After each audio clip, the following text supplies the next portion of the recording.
এত বড় বেঈমানের ঘরে থাকি আসি আমার আল্লাহকে ভুলেন নাই। আর আপনার স্বামী তো ফেরাউনের মতো খারাপ না। আপনি যদি নামাজ পড়েন আপনার স্বামী তো বাধা দেয় না। আপনি যদি পর্দা রক্ষা করে চলেন আপনার স্বামী তো বাধা দেয় না। আপনি যদি নামাজ পড়েন সন্তানকে নামাজি বানান স্বামী বাধা দেয় না। আপনি তো পারতেন চেষ্টা করলেই নিজেও জান্নাতি হতে, স্বামীটাকেও জান্নাতি বানাইতে।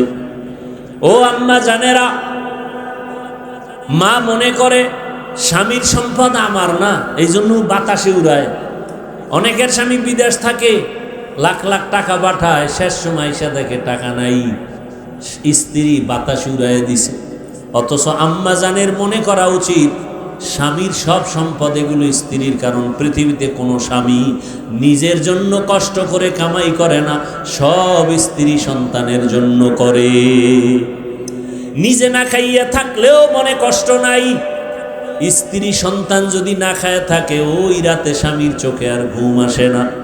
এরে আম্মা জান, আপনার স্বামী যদি মরিয়া যায় সন্তান তো আপনার চলে আসবে। ও আমার যুবক বাবারা, যারা বাবার টাকা বাতাস উড়াও, তুমি কি ভাবো না তোমার বাবা মইরা গেলে এই সম্পদ এই সব কিছু তো তোমার? তুমি কার টাকা নষ্ট করো? তোমারটাই তো নষ্ট করো। তবে বলবা হুজুর ক্ষতি কি? লিখা রাখ, বাবায় যদি কোটি কোটি টাকা কামাই করে আর স্ত্রী সন্তানরা যদি চুরি করে না বলে সরায় দেয়, ওই সংসারে কোনো দিন লাভবান হবে না, কল্যাণ আসবে না।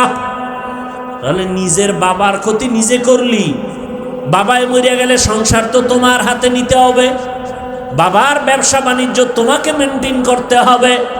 এই চিন্তা যদি যুবকেরা করত, বাবার একটা টাকাও মোবাইলে গুনায় খরচ করত না। ও যুবক বাবা, আমি তোমাকে আবারও বলছি, তুমি আমার মতো হুজুর হও বলি না, বরং তুমি যে লাইনে থাকো 5 ওয়াক্ত নামাজ পড়ো, মনেরে বুঝাও মন। জীবনে কত নামাজ ছাড়লাম, মনে চাইছে গান শুনবো শুনছি, মনে চাইছে সারা রাত মোবাইল চালাবো চালাইছি, মা বাবায় বাধা দিছে শুনি নাই, মনে চাইছে পার্কে যাব দৌড়ায় গেছি, মনে চাইছে কক্সেস বাজারে যাব দৌড়ায় গেলাম। গুনাহ করতে করতে করতে করতে এখন আমার গুনাহ ছাড়া কিছুই দেখি না। এখন কয়দিন আর চলবো? আমার পাশের কত যুবক দেখি নামাজ পড়ে, আমার লাইনের কত বন্ধু যুবক দেখি এরা ব্যবসা করে নামাজ পড়ে, চাকরি করে নামাজ ছাড়ে না, গাড়ি চালায় নামাজ ছাড়ে না। আমি কেন পারবো না? আল্লাহ যদি হেদায়াত রাখেন তওবা করো। ও আল্লাহর কাছে মনে মনে বলো, হে মালিক, জীবনে বহু নামাজ ছাড়লাম, বহু বেপরদায় চললাম। ও আল্লাহ, কেউ জানে না, তুমি জানো কত গুনাহ করেছি। দরওয়াজা জানালা বন্ধ করে গুনাহ করেছি, মোবাইলের দিয়ে তাকায় তাকায় চোখের গুনাহ করেছি, জবানের গুনাহ করেছি, কানের গুনাহ করেছি, হাতের গুনাহ করেছি। দুনিয়াতে টাকার বাহাদুরেরাও এক এক এতিম হইয়া চলে গেল, টাকা তার কবরে গেল না, টাকা তাকে বাঁচাইতে পারলো না। যমুনা গ্রুপের মালিক করোনায় মরিয়া গেছে, বাঁচাইতে পারে নাই।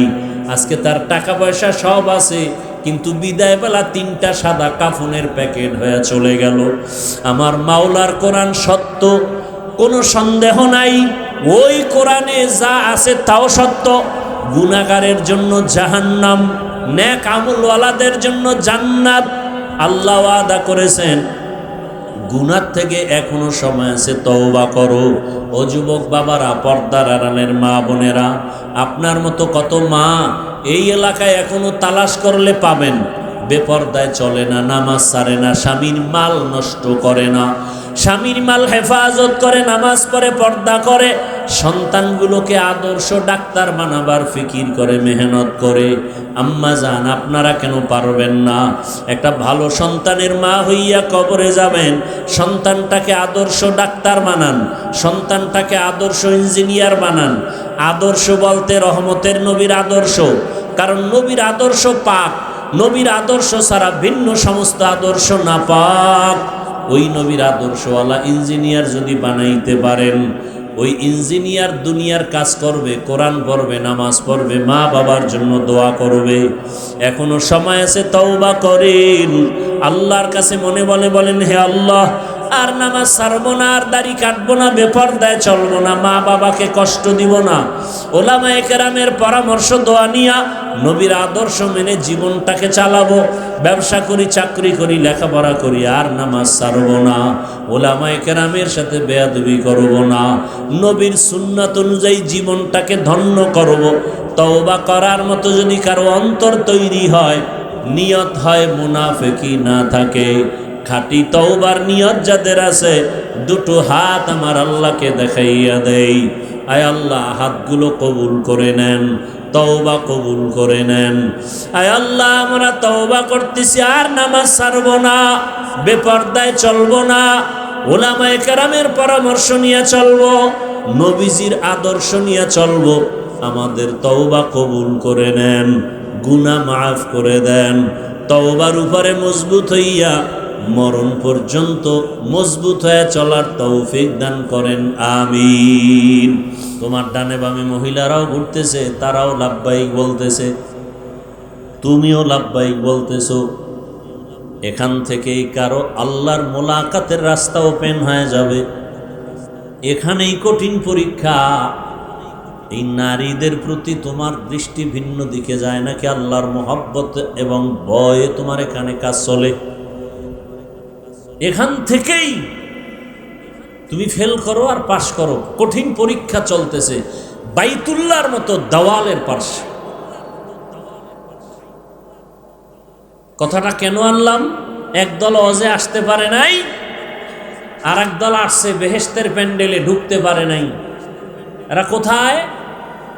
এরা দোকানপাটে ঘুরে আড্ডা দেয়, গল্প গুজব করে, আর তাজা তাজা কবিরা গুনাহ করে। তাহলে চিন্তা করেন, বাড়ির থেকে ওয়াজে যাই বলিয়া আসিয়াও বেহেশতের বাগানে ঢুকতে পারে নাই। কেন? এখানে ঢুকতে কপাল লাগে, কপাল। মাস্তানি চলে না, বাহাদুরি চলে না।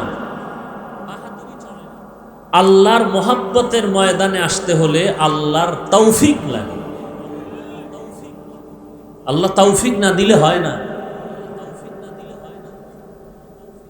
বড় কঠিন কথা। আবার একদল আসছে, প্যান্ডেলে ঢুকছে, বসছে, কিন্তু অন্তর বাইরে। এখানে অন্তর নাই।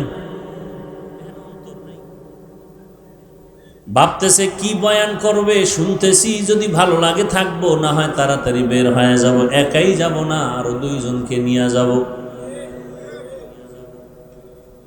হঠাৎ করে তারা ফাঁকে ফাঁকে উঠে যাবে, গিয়া বাহিরে গিয়া তারা নেকামল করবে না গুনাহ? মোবাইলটা হাতে নিয়ে গুনাহ কথা শুরু হয়ে যাবে। এখানে সব আশেকে রাসূল। ফজর পড়ে নাই, জোহর পড়ে নাই, আসর পড়ে নাই, মাগরিব পড়ে নাই, এশার নামাজ পড়ে নাই, তাজা আশেকে রাসূল সব বসা। আর আমরা নামাজ রোজা ঠিক রাখার পরেও আমরা রাসূলের আশেক হতে পারি নাই। কেমন দুনিয়াতে আসছি, কেমন সমাজে বসবাস করি। দেখেন কি বয়ান শুনবেন। বয়ান কি আপনারা কম জানেননি? মাইক লাগায়া কানে আঙ্গুল দিয়ে টান দিবেন, ওয়াজ হয়ে যাবে। এখানে যারা আপনারা বসছেন সবাই আমরা মুসলমান। সবাই আমরা কি বলেন তো? আপনাদের আল্লাহ আমার আল্লাহ দুই না এক? সবাই একমত? আপনাদের নবী আমার নবী? বুঝা শুনে বললেন। আপনাদের কালেমা আমার কালেমা, আপনাদের কোরআন আমার কোরআন, আপনাদের কাবা আমার কাবা, আপনাদের ধর্ম আমার ধর্ম এক। দুনিয়াতে আসছি, সিস্টেম সবার এক নাকি আপনারা লুঙ্গি পরে আসছেন? বিদায় বেলা যেদিন আজরাইল আসবে সেদিনও আপনার আমার হালাত এক। মরণকালে আপনাকেও 3টা সাদা কাফন দেয়া হবে, আমাকেও 3টা সাদা কাফন দেয়া হবে। আমি বক্তার সম্মানে একটা কাফন কেউ বাড়াবেও না। গরিব রিক্সাওয়ালা মারা গেলে একটা কাফন, অসম টাকা কমের কারণে, গরিব হওয়ার কারণে একটা কাফন কেউ কমাইয়াও দিবে না।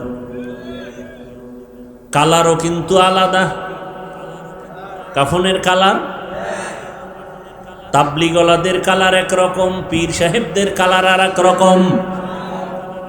কে ধনী, কে গরিব, কে আলেম, কে মূর্খ, কে তাবলিগ, কে কওমি, কে আলিয়া, তুমি যত বড় বাহাদুরি দেখাও না কেন, সবার মরণকালে কাফনের কালারও হবে সব এক। কাফনের উপরে লেখা থাকবে কোটিপতির লাশ, বড় হুজুরের লাশ। মাস্তানি তো কবরে যাওয়ার আগেই শেষ। কাফনে ঢোকা মাত্রই আমি যে এত বড় বাহাদুর, কাফনে ঢোকার পরে কে গরিব কে ধনী লেখা থাকবে? তাহলে কবরে যাওয়ার আগেই বাহাদুরি ফিনিশ। এখন আমি দাবি করি আমি বড় বক্তা, আমি বড় টাকাওয়ালা, আমি বড় ক্ষমতাওয়ালা মাস্তান। মরণকালে কাফনে ঢোকার পর কে বড় আলেম, কে ছাত্র, কে পীর, কে মুরিদ, কে শিক্ষক, কে ছাত্র, কোনো ভেদাভেদ থাকবে না, সব একাকার। কবরের সাইজও হবে নাকি আপনাদের এলাকার কবর একটু বড়? কবরের সাইজ, দাফন দিয়া মাটি দিয়া সব যখন চলে যাবে, প্রশ্ন কবরে হবে তাও সবার বেলায় তিনটা, তাও এক। রবের পরিচয় দাও, ধর্মের পরিচয় দাও, রাহমাতুল লিল আলামিনের পরিচয় দাও। আমাকেও এই প্রশ্ন, আপনাদেরও। কি বুঝলেন? আপনার আমার আল্লাহ এক, নবী এক, কোরআন এক, কাবা এক, ধর্ম এক, কালেমা এক, আশা এক, কাফন এক, কালার এক, কবর এক, সাইজও এক, জানাজার সিস্টেমও এক, কবরের প্রশ্ন এক। অথচ দুঃখ, আমি টুপি খুলতে চাই না, তুমি টুপি মাথায় দিতে চাও না। কেন? তুমি ভিআইপি মুসলমান। আমি দাড়ি কাটলে লজ্জা পাই, তুমি রাখতে লজ্জা পাও। তুমি রসুলের আশেক। আমি মসজিদে না ঢুকলে লজ্জা, তুমি ঢুকতে গেলে লজ্জা। আমি পর্দা না করলে লজ্জা, তুমি পর্দা করতে গেলে লজ্জা পাও। তুমি মুসলমান, আমিও মুসলমান, তোমাকে বয়ান করব কেন? টুপি পরো, নামাজ পড়ো, পর্দা করো। বরং বয়ান করব কেন? বয়ান তো হিন্দুদের করব, ইহুদিদের করব। ওরা আল্লাহ চিনে না, নবী চিনে না, কোরআন বুঝে না, হাদিস বুঝে না, ওদের বয়ান করার সময় নাই। মুসলমানের পেছনে ঘুরতে ঘুরতে জীবন শেষ। বাড়ি ঘরের চিন্তা নাই, শরীরের চিন্তা নাই, খাওয়া দাওয়ার চিন্তা নাই, উম্মতের পেছনে। আমি একা না, 12 মাস হাজারো লাখ আলেম দৌড়াচ্ছে উম্মতের পিছনে। তাবলিগলাদের মেহনত, পীর মাশায়েখের মেহনত, জুমার খতিব ইমামদের মেহনত, উলামায়ে কেরামের মেহনত। উম্মতের নিয়ে এত ফিকির করে আলেমরা, খোদার কসম উম্মতের কল্যাণের ফিকির আর কেউ করে না। আর সব করে চান্দাবাজি আর ধান্দাবাজির জন্য। ওলামায়ে কেরাম নিঃস্বার্থভাবে উম্মতের নিয়ে কল্যাণের যেই চিন্তা করে, এই চিন্তা কেউ করে না, সব স্বার্থপর। সব কি? এখানে অনেক শিক্ষিত মানুষ, বুঝা শুনা জবাব দিয়েন। ইসলামে রাজনীতি নাই, এজন্য রাজনীতির ওয়াজ করা যাবে না। কি ভাই? সব দিক থেকে ইসলাম কমপ্লিট, রাষ্ট্রনীতির বেলা ইসলাম আনকমপ্লিট। সব সমাধান ইসলাম বা কোরআনে আছে, রাষ্ট্রের ব্যাপারে সমাধান ইসলাম কোরআনে নাই। এদিক থেকে কোরআন শরীফ দুর্বল। কি ও চালাক বাঙালি, বলো কোরআন দুর্বল তো কেন বলো রাষ্ট্রের কথা নাই? সুলাইমান নবী রাষ্ট্র পরিচালনা করেন নাই? সত্য কথা বলেন, মানেন আর না মানেন? ইউসুফ নবী মিশরের অর্থমন্ত্রী ছিলেন না? এ ঘটনা কি কোরআনে নাই? রহমতের নবী রাষ্ট্র পরিচালনা করেন নাই? আবু বকর, ওমর, ওসমান, আলী সহ এরা কি করেন নাই? তাহলে কেন বলো ইসলামে রাজনীতি নাই? যদি বলো 1 মিনিটের জন্য মেনে নিয়ে বলবো, ওয়াজের প্যান্ডেলে যদি বক্তা রাজনীতির বয়ান করতে না পারে, তো রাজনীতির নেতা হইয়া বক্তব্য দেওয়া হয় কেন? নিজের বেলায় কুরু কুরু, অন্যের বেলায় মাকরু। এখান থেকে মুমিনকে বেরিয়ে আসতে হবে। দুনিয়ার সবাই করে পচা রাজনীতি, আল্লাহর রসুল শিখাইছেন পবিত্র রাজনীতি। কেমন পবিত্র? মালিক যেই প্লেটে খাবে, গোলাম সে একই প্লেটে খাবে। কর্মচারীর ঘাম ঝরার আগে বেতন দাও। আর পচা রাজনীতি কি কয়? বেতন বন্ধ, মিছিল করবি, পুলিশের পিডা খাবি, তারপরে হাফ পাবি। এলো পচা রাজনীতি। ইমাম সাহেব ইমামতি করবেন, কোন রাজনীতি করা যাবে না, দল করা যাবে না। যদি এটাই সত্য হয়, তাহলে কমিটির মধ্যেও কোনো রাজনীতির ব্যক্তি থাকতে পারবে না। কি বৈষম্য বিরোধী? কই এই চালাকি কত! হ্যাঁ, বর্তমানে ওলামায়ে কেরামদের মধ্যে বাংলাদেশে এখনো জনগণের দায়িত্ব নিয়ে আছে না নাই? চেয়ারম্যান আছে না? খবর নিয়ে দেখেন, মনে হয় যেন তারা দুনিয়াতেই বেহেশতের ঘ্রাণ পাইতেছে। আলেম ওলামারা উম্মতের দায়িত্ব নিলে কিছু হোক বা না হোক, উম্মতের উপরে জুলুম হবে না। আল্লাহ হেদায়েত দান করুন। ভাইরা আমার, তবে কপাল বড় খারাপ। সেদিন ওই উমরা সফরে রিয়াদের বাংলাদেশি প্রবাসীদের বলে আসলাম, বাবারা, বাংলাদেশে এমন এক সুযোগ আইছে যা জীবনে আয় নাই, আর আসবে কিনা জানা নাই। আমি বললাম, যতটা খুশি এর থেকে আরো কঠিন হালাত। আগে যত দোয়া করছেন এর থেকে বেশি করেন, আরো বেশি দোয়া করেন, কারণ মানুষ খুশিতে অন্যায় বেশি করে, বেপরোয়া হয়ে যায়, কথার ব্যালেন্স থাকে না, চলাফেরার ব্যালেন্স থাকে না। আপনাদের বেশি দোয়া করা উচিত উলামায়ে কেরাম এক হওয়ার জন্য। বেশি দোয়া করা উচিত। এক হয় না কেন? আপনাদের কারণে। আপনারা দোষ দেন না আমগো, আসল ভেজাল আপনাদের মধ্যে। ফেসবুকে আলেমদের বিরুদ্ধে লেখালেখি যেদিন বন্ধ হবে, সেদিন ওলামায়ে কেরাম এক ময়দানে আসবে। ওলামায়ে কেরামের বিরুদ্ধে পরস্পরে লেখালেখি ফেসবুকে যতদিন বন্ধ হবে না, ততদিন এই জাতির কপাল খুলবে না। আর আপনি বিসমিল্লাহ পারেন না, আউযুবিল্লাহ পারেন না, আলেমের বিরুদ্ধে আপনি কলম ধরেন, এত বড় দুঃসাহস আর বেয়াদবি করার সাহস আপনাকে কে দিয়েছে? আমি তো সারা বাংলাদেশে বলি, বুক ফুলায় বলি, যারা আলেমের বিরুদ্ধে লেখে ওরা মা বাবার অভিশপ্ত সন্তান, ওরা মা বাবার সুসন্তান নয়। আল্লাহ হেদায়েত দান করুন।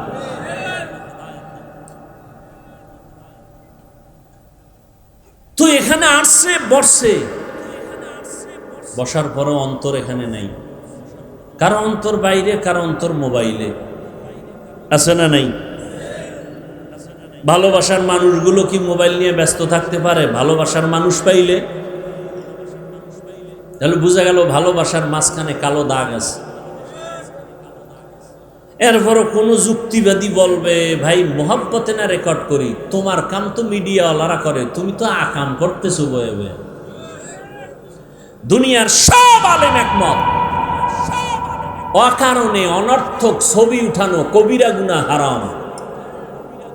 পৃথিবীর কোন আলেম এই কথার বিপরীত কোন শব্দ উচ্চারণ করার সাহস নাই। অকারণে এমনি ছবি উঠানো কবিরা গুনাহ হারাম। এরপরও মিডিয়াওয়ালারা রেকর্ড করতেছে, এখান থেকে ডাউনলোড করে নিয়ে নিলেই তো হবে সকালবেলা।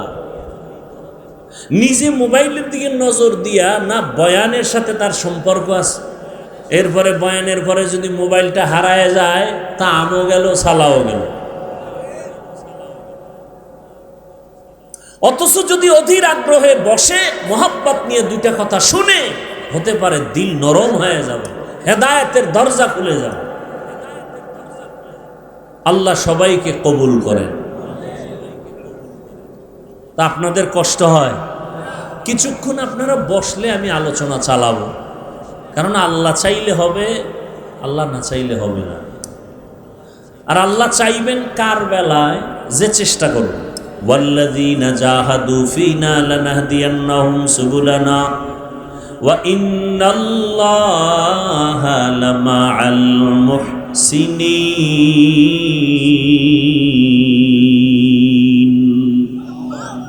আল্লাহ তাআলা বলেন, যারা চেষ্টা করে আমাকে পাওয়ার জন্য, আমি আল্লাহ তার সামনে অনেকগুলো রাস্তা খুলে দেই।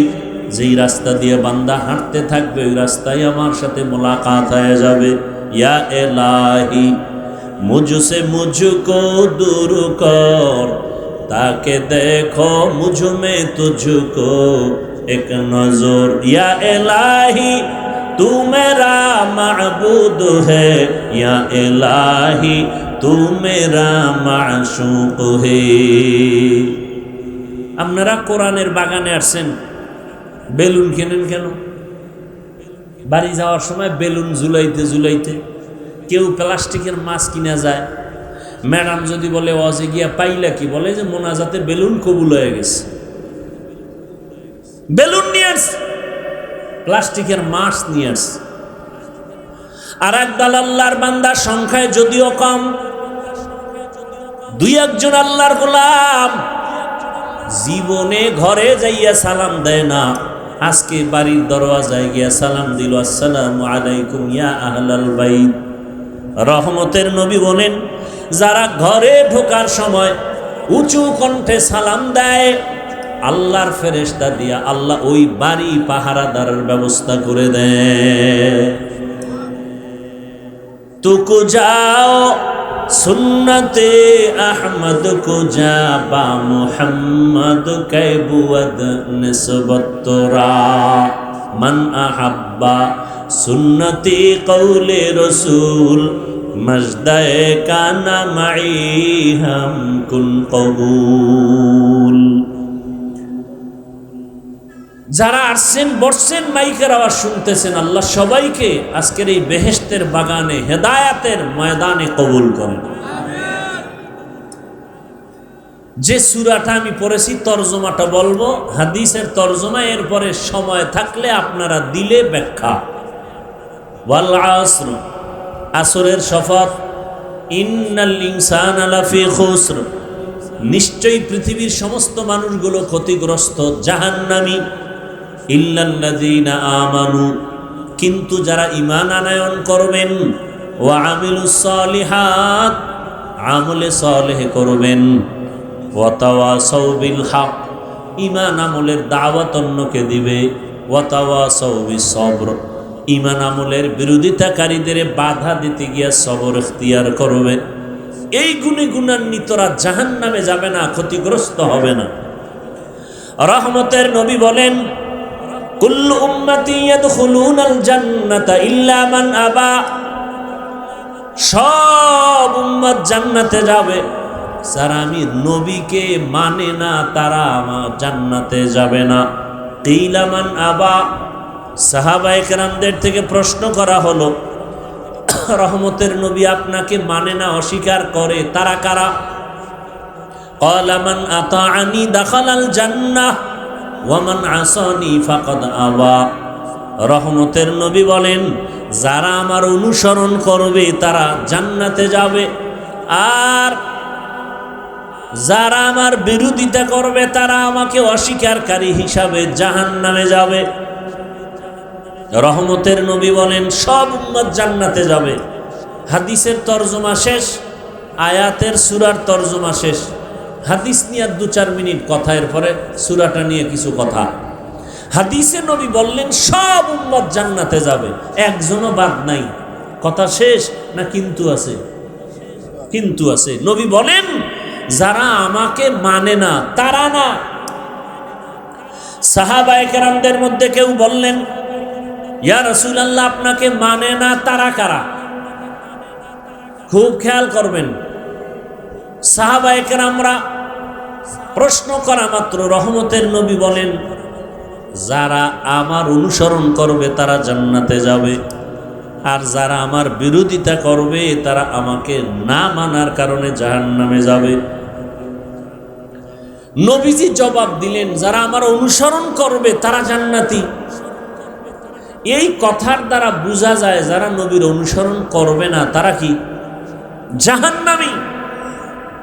কিন্তু হাকিকতে কথাটা এমন না যে রসুলের অনুসরণ করবে সে জান্নাতি, যে অনুসরণ করবে না সে জাহান্নামী। কথাটা এমন না। কেমন? যে রসুলের অনুসরণ করবে সে জান্নাতি, আর যে বিরোধিতা করবে সে জাহান্নামী। তাহলে অনুসরণ না করা আর বিরোধিতা করা এটা এক না। যেমন এই প্যান্ডেলে বহু আল্লাহর বান্দা আছে, আমি যদি ডান দিক থেকে একজন যুবককে জিজ্ঞাসা করি, এই যুবক তুমি নামাজ পড়ো না কেন? যুবক বলে, হুজুর নামাজ দরকার, চেষ্টা করি পারি না, দোয়া করবেন। কি বোঝা গেল? সে নামাজ না পড়লেও অন্তরে আগ্রহ আছে না নাই? তাহলে সে কি রসুলের দুশ্মন? না। বাম দিক থেকে যদি একটা যুবকেরা জিজ্ঞাসা করি, বাবা নামাজ আদায় করো না কেন? কবে নামাজ না পড়লে অসুবিধা কি? এরকম আল্লাহর আশেক নাই? বলে নামাজ না পড়লে অসুবিধা কি? কি বুঝলেন? তার কথা আগ্রহ আছে? আগ্রহ নাই, বরং অনীহা। অতএব নবীর অনুসরণ করে না এরা জাহান্নামে যাবে, কথাটা এমন না, বরং বিরোধিতা যারা করে তারা জাহান্নামে যাবে। একজনে নামাজ পড়ে না আর একজন নামাজ পছন্দ করে না, দুইজন কি এক? যে নামাজ পড়ে না সে মুমিন, যে নামাজ পছন্দ করে না সে বেঈমান। যে টুপি পরে না সে মুমিন, যে টুপি পছন্দ করে না নবীর আদর্শের বেঈমান। যে হালাল মতো চলে না সে মুমিন, কিন্তু যে হালালটাকে পছন্দ করে না সে বেঈমান। যে আল্লাহর কোরআনের রাজনীতি করে না মুমিন, কিন্তু ইসলামের রাজনীতি নাই যদি বলে বেঈমান। ব্যবধান আছে না নাই? এটা বুঝারও তো মাথা নাই, মেমোরি নষ্ট হয়ে আছে আমাদের। ইসলামী রাজনীতি না করা আর অপছন্দ করা এক না। আল্লাহ বুঝার তৌফিক দান করেন। যে সূরাটা আমি পড়লাম, আমার ধারণা মতে এখানে সবাই এই সূরাটা পারেন। সূরাটার নাম কি একবার বলবেন? ঘরের মা বোনেরাও এই সূরাটা শুনতে শুনতে মুখস্থ হয়ে গেছে। তরজমা বলে ফেলছি, সংক্ষেপ কিছু ব্যাখ্যা। আল্লাহ তাআলা সূরাটার শুরুতে কসম করেছেন, শপথ করেছেন, ওয়াল আসর, আসরের শপথ। আল্লাহ শপথ করলেন কেন? শুধু এখানে না, অনেক জায়গায়। ওয়াত্তিনি ওয়াজ-যাইতুন ওয়া তুরি সিনিন ওয়া হাযাল বালাদিল আমিন। তিনের কসম, জৈতুনের কসম, তুরে সিনার কসম, নিরাপদ শহর মক্কা নগরীর কসম। আল্লাহ বারবার কসম করেন, ওয়াশ-শামসি ওয়া দুহাহা ওয়াল কমারি ইযা তালাহা ওয়ান নাহারি ইযা জাল্লাহা ওয়াল লাইলি ইযা ইয়াগশাহা ওয়াস সামাই ওয়া মা বানাহা ওয়াদ দুহা ওয়াল লাইলি ইযা সাজা মা ওয়াদ্দাআকা রাব্বুকা ওয়া মা ক্বালা। আল্লাহ বারবার কসম কাটলেন কেন? আমরাও পরস্পরে কসম করি না কেন? এক ভাই আমার কথাটা অবিশ্বাস করলো, আমি শপথ করে বললাম কথাটা আসলে এমন কসম। আমি যখন কসম খেয়ে বলছি তখন বলে আর সন্দেহ করলাম না, মেনে নিলাম। আমরা মানুষ কসম করি সন্দেহ দূর করার জন্য। আমার রব কোরআনে কসম করেছেন, আল্লাহর কোরআনে কি সন্দেহ আছে নাকি? আছে? লা রাইবা ফীহ। এটা এমন একটা কিতাব যে কোরআনের মধ্যে কোনো ভুল নাই, সন্দেহের অবকাশ নাই। তাহলে আল্লাহ শপথ করলেন কেন? অনেক জবাব। এর সার সংক্ষেপ কথা হলো, আল্লাহর কথা সব সত্য, কোনো সন্দেহ নাই, তবে কসম করে কথাটার গুরুত্ব বাড়ায় দিলেন। সব কথা সত্য, কসমের কথাটা আরো গুরুত্বপূর্ণ। এবং যেই জিনিসের উপর আল্লাহ শপথ করেছেন ওই জিনিসটা বড় দামি বুঝাবার জন্য। যেমন আসরের শপথ, আসর বড় দামি। তিনের শপথ, তিন বড় দামি। জৈতুনের শপথ, জৈতুন বড় দামি। আসমানের শপথ, আসমান বড় দামি। রাতের শপথ, রাত বড় দামি এক সম্পদ। দিনের শপথ, দিন বড় দামি সম্পদ। আল্লাহ বুঝাবার জন্য কসম করেছেন। আল আসর, আসরের শপথ, আসর বড় দামি। বলে কেমন দামি, কেমন দামি? চার মাযহাবের চার ইমামের একজন ইমাম, ইমাম শাফিঈ রাহমাতুল্লাহ আলাইহি লিখেছেন, আল্লাহ রাব্বুল আলামিন কোরআনে হাকিমের মধ্যে আম্মা জান আয়েশা রাদিয়াল্লাহু আনহার প্রসিদ্ধ বর্ণনা মতে আয়াত সংখ্যা 6666। যদি আমার আল্লাহ শুধু আল আসরে সূরাটা অবতীর্ণ করতেন আর অন্য কোনো আয়াত যদি না দিতেন, আর সারা দুনিয়ার মানুষ ওয়াল আসরে সূরাটার উপরে জীবন চালাইতো, আমল করত, বিনা হিসাবে আল্লাহ জান্নাত দিয়ে দিতেন। এত পাওয়ারফুল ওয়াল আসরে সূরাটা। আল্লাহ শুরুতে শফাত করলেন, আসরের শফাত। আসর বড় দামি। কেমন দামি? যারা এই আসরটাকে কাজে লাগাবে, আসরটাকে সম্মানের নজরে দেখবে, আল্লাহ তার সম্মান দুনিয়া আখেরাতে বাড়ায় দিবেন। এত বড় দামি আসরের যারা কাজে লাগাবে তারা দুনিয়ায় সফল, আখেরাতেও সফল হয়ে যাবে। এবার এই কসম খাইয়া সামনে যে কয়টা কথা বলতেছেন, কথাগুলো বড় দামি। আল্লাহ বলেন কসম খায়া তো গুরুত্ব বাড়ায় দিলাম। আবার বলেন ইন্নাল ইনসান, আবার তাকিদ দিলেন ইন্না, নিশ্চয়ই। আল ইনসান, সমস্ত দুনিয়ার মানুষ। আবার লাফি লাম তাকিদ, সব দুনিয়ার মানুষ অবশ্যই ক্ষতির মধ্যে জাহান্নামী। কথা কার? শপথ করে আল্লাহ বললেন সব মানুষ অবশ্যই জাহান্নামী, ক্ষতিগ্রস্ত। কথা শেষ না সামনে আরো আছে? আল্লাহ বলেন কিন্তু নামের ব্রেক লাগায় দিলাম। ইল্লা, দুনিয়ার সব মানুষ জাহান্নামে যাবে, কিন্তু কিন্তু বলে আল্লাহ বলেন যাদের মধ্যে 4 গুণ পাওয়া যাবে তারা জাহান্নামী না। কয় গুণ? ইল্লাল্লাযীনা আমানু ওয়া আমিলুস সালিহাত ওয়া তাওয়াসাউ বিল হক ওয়া তাওয়াসাউ বিস সাবর। এই 4 গুণওয়ালা মানুষ জাহান্নামে যাবে না, বরং তারা বিনা হিসাবে জান্নাতে যাবে। আতিনা ফি দারে দুনিয়া না হাসান, আতিনা ফি দারে উকবানা হাসান, ইয়া গিয়াসাল মুস্তাগীসিন ইহদিনা লফতিখারা বিল উলুমে ওয়াল গিনা।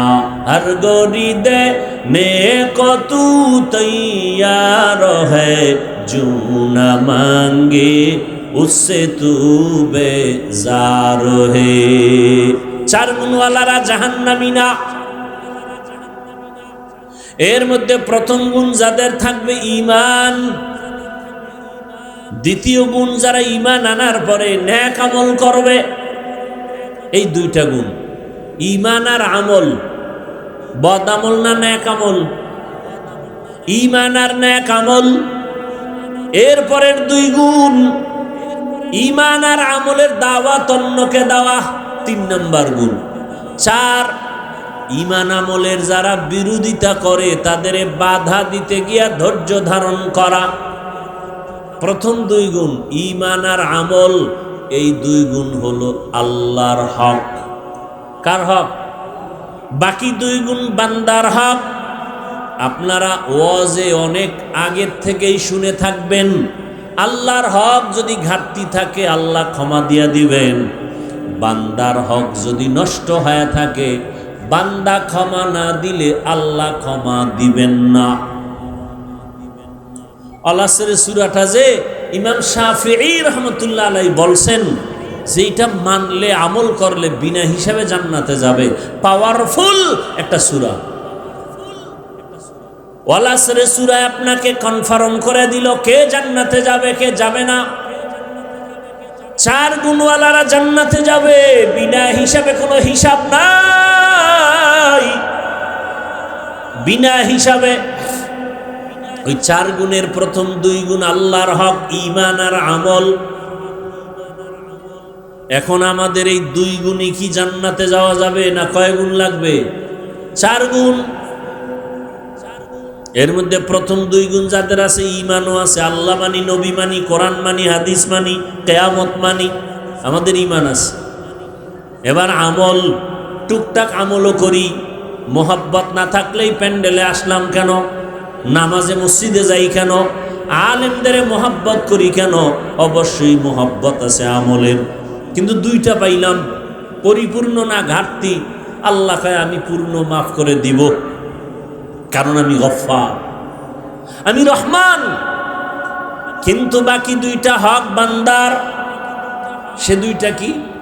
ঈমান আমলের দাওয়াত অন্যকে দাও, যারা বিরোধিতা করে বাধা দাও। এটার নাম তা'মুরুনা বিল মা'রুফ ওয়া তানহাউনা আনিল মুনকার। কুনতুম খায়রা উম্মাতিন উখরিজাত লিন-নাসি তা'মুরুনা বিল মা'রুফি ওয়া তানহাউনা আনিল মুনকার ওয়া তু'মিনুনা বিল্লাহ। রহমতের নবীর উম্মত শ্রেষ্ঠ কেন? এর একমাত্র কারণ এরা উম্মতের যেমন ভালো কাজের দাওয়াত দেয়, অন্যায়ের পথেও বাধা দেয়। ভাইরা আমার, বান্দার 2টা হক আছে বান্দার উপরে। ঈমান আমল আনছি যারা, নামাজ পড়ি, রোজা রাখি, পর্দা করি, মোটামুটি জিকির করি, তেলাওয়াত করি, আমার ঈমান আমল ঠিক থাকলেও কিন্তু জান্নাত এখনো রেডি না। কারণ আরো 2টা দায়িত্ব আছে আপনার আমার উপরে। অন্যকে ঈমান আমলের দাওয়াত দিব, আমি অন্যকে দিব, আপনি অন্যকে দিবেন। অন্যকে, অন্য বলতে আল্লাহ আর এক আয়াতে তার জবাব দিলেন, ইয়া আইয়ুহাল্লাযীনা আমানু কু আনফুসাকুম ওয়া আহলিকুম নারা ওয়াকুদুহান নাসু ওয়াল হিজারাহ আলাইহা মালাইকাতুন গিলাযুন শিদাদুন লা ইয়াসুনাল্লাহা মা আমারাহুম ওয়া ইয়াফআলুনা মা ইউমারুন।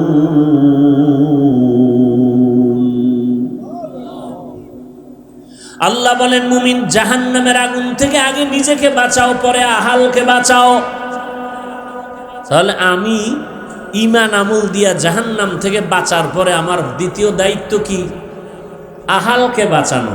তাহলে ঈমান আমলের দাওয়াত অন্যকে দেওয়ার মানে হলো আহালকে দিব।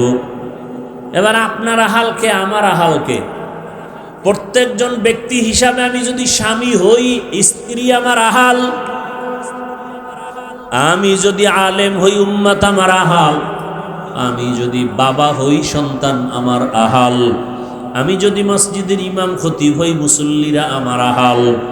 আমি যদি ছাত্র ছাত্রীদের শিক্ষক বা শিক্ষিকা হই, আমি ছাত্রদের জন্য আমি দায়িত্বশীল, ছাত্র আমার আহাল। অতএব প্রত্যেক মা বাবা আগে জাহান্নাম থেকে নিজেকে বাঁচাইও, এরপরের দায়িত্ব তোমার সন্তানকে বাঁচাও। ঈমান আমল নিজে ঠিক করলে হবে না, সন্তানকে ঈমান আমলওয়ালা বানাও। বিরোধিতা করলে বাধা দাও। নিজে নামাজ পড়ো, সন্তানেরও দাওয়াত দাও।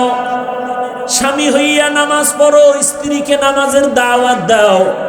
রহমতের নবী বলেন, কেউ যদি রাতের বেলা ঘুমায়, এশার নামাজ, আর যদি ঘুম থেকে উঠিয়া ফজরের নামাজ আদায় করতে গিয়া স্বামী আগে উঠছে, স্ত্রীকে পরে উঠাইছে, তাহলে স্ত্রীর নামাজের সওয়াবও স্বামী পেয়ে যাবে।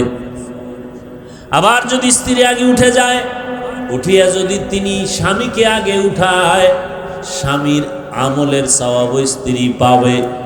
নবী বলেন, বান্দা এশার নামাজ পড়ে ঘুমাইয়া ফজরে উঠে যদি আবার নামাজ আদায় করে, ঘুমের মধ্যে যেই সময়টা ব্যয় হবে এটাও নেকের পাল্লায় ওজন করা হবে। ঘুমটাও ইবাদত। কার জন্য? যে ব্যক্তি ঘুমটাকে ইবাদত বানায়, নামাজ নাই রোজা নাই, ঘুম ইবাদত হবে না। এশার নামাজ পড়ে ঘুমাবে, ঘুম থেকে উঠিয়া আবার ফজরের নামাজ আদায় করবে। রহমতের নবী বলেন, ঘুমের মাঝে যেই সময় কাটাইলো ওই সময়টা আল্লাহর নেকের পাল্লায় ওজন দিয়ে দিবে। ভাইরা আমার, তাহলে জাহান্নাম থেকে নিজে বাঁচো, আহালকে বাঁচাও। প্রত্যেক মা বাবা নিজে নামাজ পড়লে হবে না, সন্তানকে নামাজের দাওয়াত দিতে হবে। নিজে পর্দা করলে হবে না, সন্তানকে পর্দার দাওয়াত দিতে হবে। বিরোধিতা করলে বাধা প্রদান করতে হবে। বাধাটা কেমনে দিবেন এটারও নিয়ম পদ্ধতি আমার রাসূল শিখায় গেছেন। এর নবীর আশিক উম্মতের দল, দুনিয়ার রং তামাশায় তো কম দৌড়াইলা না।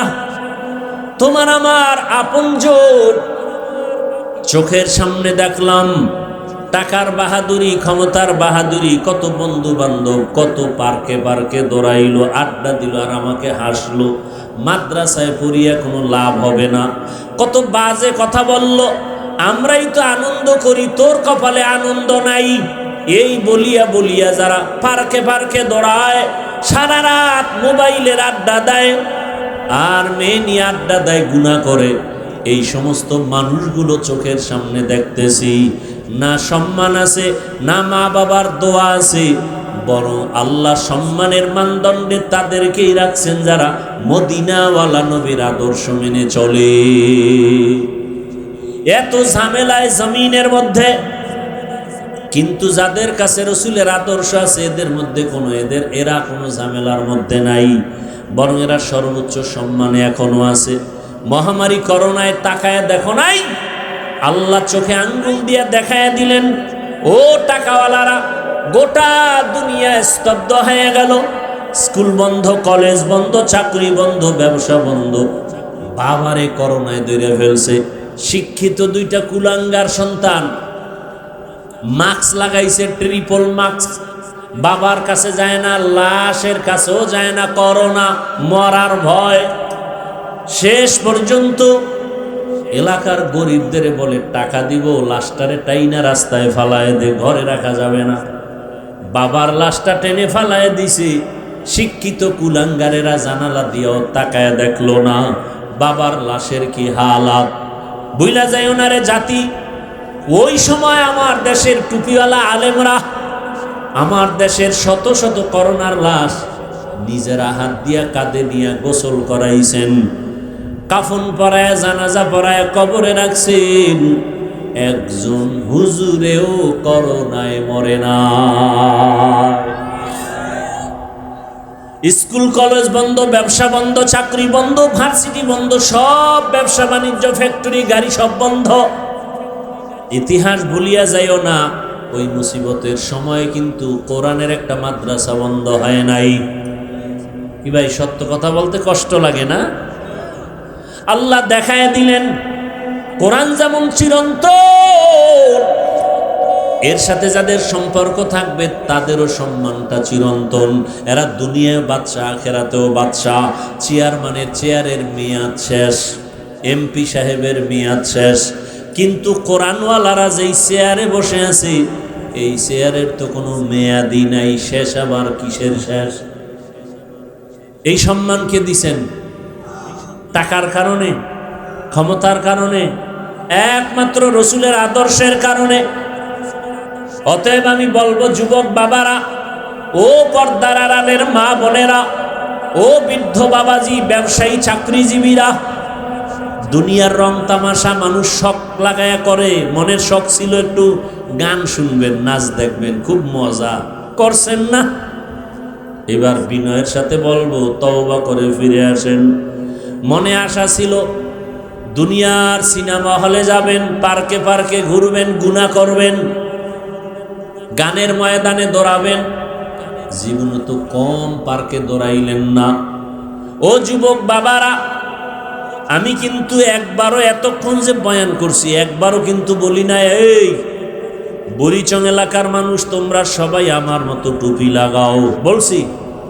একবারও কিন্তু বলি নাই দাড়ি রাখো, একবারও কিন্তু বলি নাই মাদ্রাসায় যাও, কলেজ বন্ধ করো, একবারও বলি না আমার মতো জামা লাগায় হুজুর হও, তাবলিগে যাও, পীরের কাছে যাও, একবারও বলি নাই। বরং সারা বাংলাদেশে আমি একা খুব জোর লাগায় বলি, জানা নাই আর কেউ বলে কিনা, আমি নিজের থেকে জোর দিয়ে বলি, ও যুবক, স্কুল ছাড়িও না, কলেজ ছাড়িও না, লেখাপড়া করো, করো, ডাক্তার হও করো, ইঞ্জিনিয়ার হওয়া হও, প্রফেসর হতে চাও ধন্যবাদ, ও চাকরিজীবী চাকরি করো, ও ব্যবসায়ী বাবা ব্যবসা করো, ছাড়িও না। তাহলে আমি বয়ান করব কি? আমার বয়ান সব কথার একটা, তুমি চাকরির জায়গায় থাইকা জান্নাতের টিকিট রেডি করো, ব্যবসার জায়গায় থাইকা জান্নাতের টিকিট রেডি করো, স্কুল কলেজ ভার্সিটিতে থাইকা জান্নাতের পথটাকে ওপেন করো।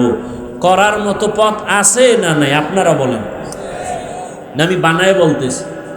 কি ব্যবসার লাইনে থাইকা কি জান্নাতে পাওয়ার রাস্তা নাই? রহমতের নবী ১,৫০০ বছর আগে বলে গেছেন, আত-তাজিরুস সুদুকুল আমিন মা'আন নাবিয়্যিন। নবী বলেন যারা সততার সাথে ব্যবসা করবে আমি রসুলের সাথে জান্নাতে থাকবে। তাহলে ব্যবসার লাইনে থাইকে কি জান্নাত পাওয়ার সুযোগ নাই? ও আমার যুবক বাবারা, তোমার মতো যুবক জীবনে মাদ্রাসায় পড়ে নাই, আলিফ বা তাও শিখে নাই, এমন যুবক স্কুলে পড়ে, কলেজে পড়ে, ব্যবসা করে, চাকরি করে, 5 ওয়াক্ত নামাজ পড়ে নাই। ভাই সত্য কথা স্বীকার করেন। তাহলে আমি কেন বলবো কলেজে পড়লে জাহান্নামে যাবে? আমি কেন বলবো স্কুলে পড়া হারাম? না, স্কুলে পড়ুয়া কত শিক্ষক শিক্ষিকা 5 ওয়াক্ত নামাজ পড়ে। আপনার কাছে আমার প্রশ্ন, আপনি কেন পারেন না? জবাব দেন।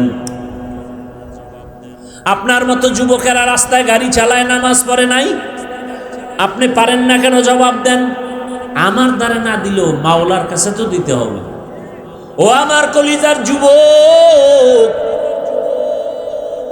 ডাক্তার, প্রফেসর, ইঞ্জিনিয়ার 5 ওয়াক্ত নামাজ পড়ে এমন নাই, ব্যবসা করে নামাজ ছাড়ে না, তুমি কেন পারবা না রে বাবা? ও পর্দার আড়ালের মা বোনেরা, আপনাদের দাম কত? বর্তমানে বেঈমান মুনাফিক এরা চিৎকার দিয়া বলে ইসলাম নারীর অধিকার দেয় নাই, অধিকারের জন্য আম্মা জানেরা রাস্তায় নামছে, মিছিল করে। আল্লাহর কসম একবার, আল্লাহর কসম 2 বার, আল্লাহর কসম 3 বার, ইসলাম ছাড়া নারীদের অধিকার সম্মান আর কেউ দেয় নাই। সব ধর্মে নারীদের উপরে করছে জুলুম, ইসলাম একমাত্র নারীর সম্মান ঠিক রেখেছে। বুঝে না? বুঝার মতো মেধা নাই, মেমোরি আছে জিবি নাই, মেমোরি আছে জিবি, যাও আছে তা হ্যাং হয়ে গেছে।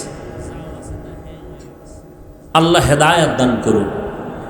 পর্দার আড়ালের আম্মা জান, আপনারা কি জানেন রহমতের নবী মক্কা নগরীতে কেমন টাইমে আসছেন?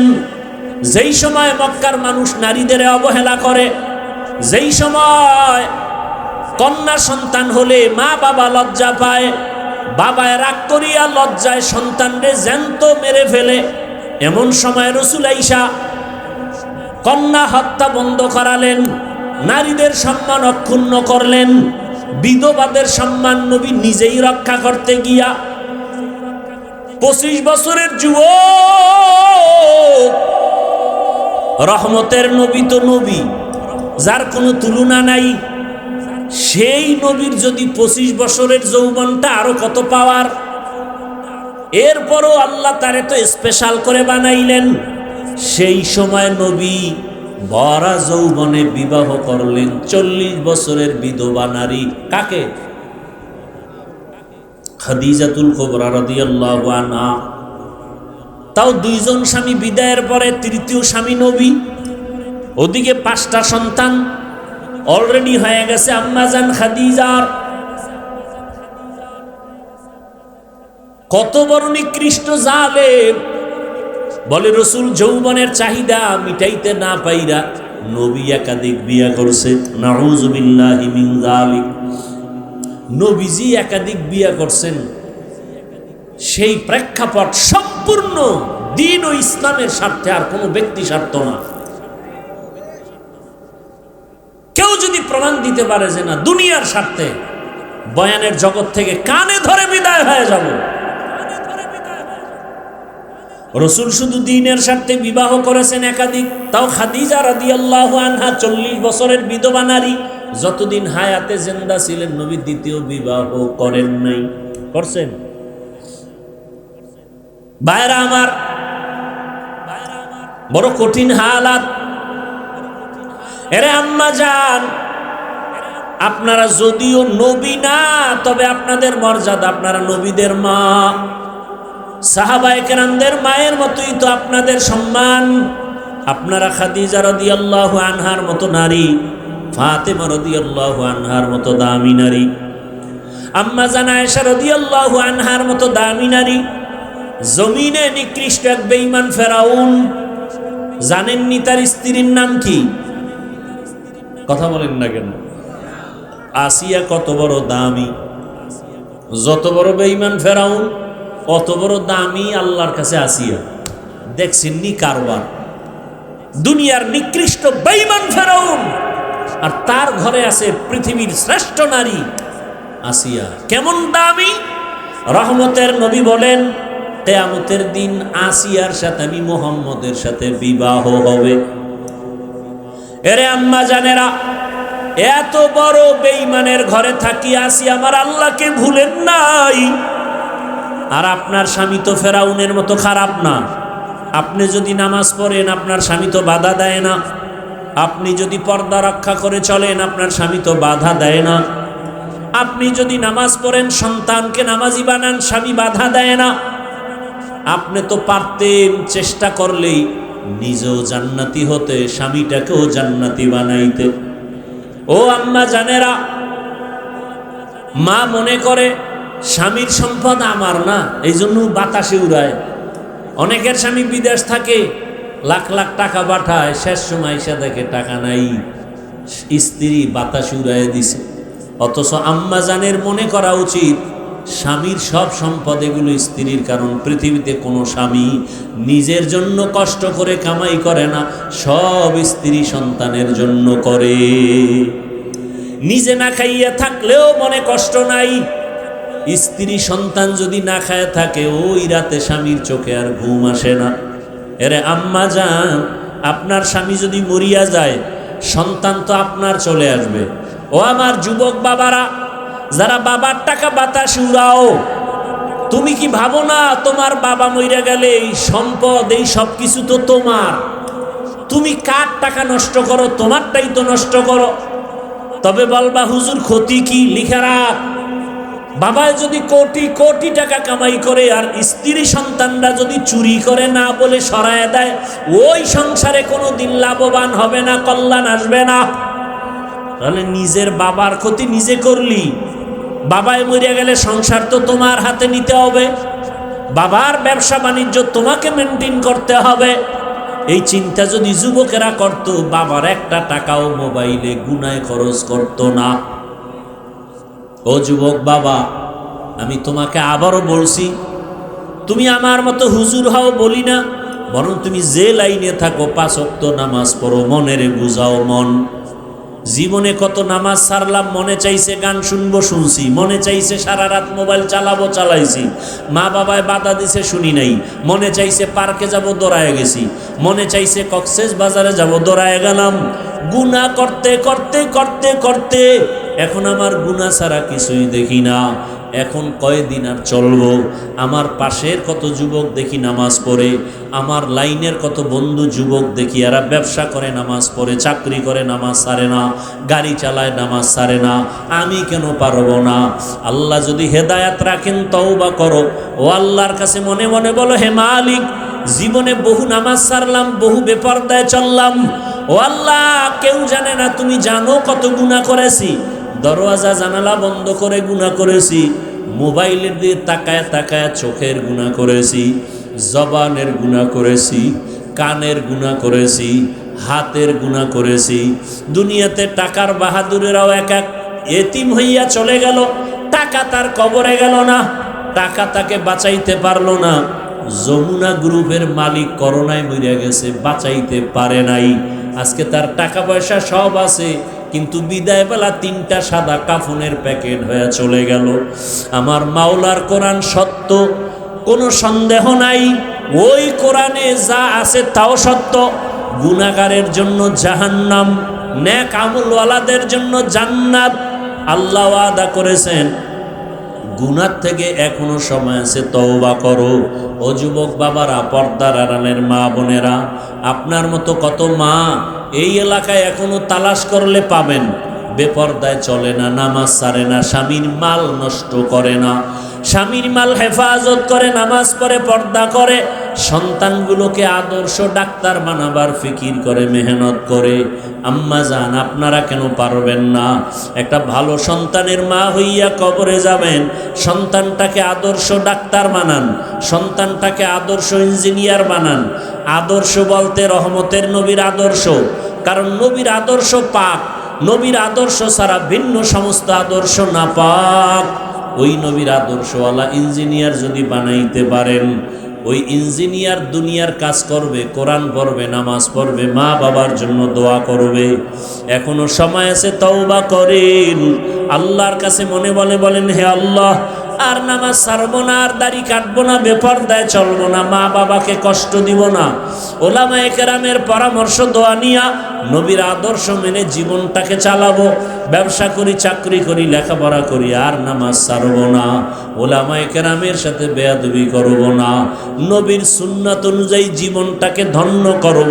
তওবা করার মতো যদি কারো অন্তর তৈরি হয়, নিয়ত হয়, মুনাফিকি না থাকে, খাঁটি তওবার নিয়ত যাদের আছে, দুটো হাত আমার আল্লাহকে দেখাইয়া দেই। আয় আল্লাহ, হাতগুলো কবুল করে নেন, তওবা কবুল করে নেন। আয় আল্লাহ, আমরা তওবা করতেছি, আর নামাজ ছাড়বো না, বেপরদায় চলবো না, ওলামায়ে কেরামের পরামর্শ নিয়ে চলবো, নবীজির আদর্শ নিয়ে চলবো। আমাদের তওবা কবুল করে নেন, গুনাহ মাফ করে দেন। তওবার উপরে মজবুত হইয়া মরণ পর্যন্ত মজবুত হয়ে চলার তৌফিক দান করেন, আমিন।